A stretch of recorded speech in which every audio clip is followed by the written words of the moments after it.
Peggy Setiawan, tersangka DPO kasus pembunuhan Vina dan Eki di Cirebon tahun 2016, kini tak sendirian. Sebanyak 42 pengacara siap turun untuk membela Peggy. Kuasa hukum Peggy, Sugianti Iriani, mengatakan para pengacara itu datang dari daerah Brebes, Indramayu, dan Jakarta.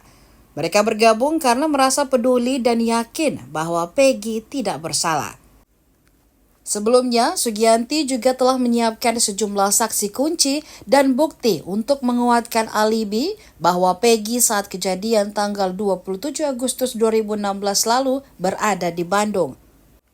Sedikitnya ada 5 saksi yang disiapkan untuk membuktikan hal tersebut. Selain itu, bukti-bukti terkait penerimaan gaji Peggy juga telah dipersiapkan untuk menguatkan alibinya.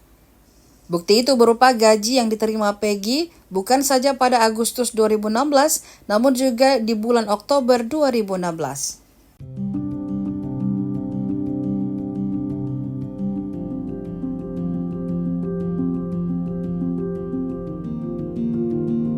Download Tribun X sekarang, menghadirkan lokal menjadi Indonesia.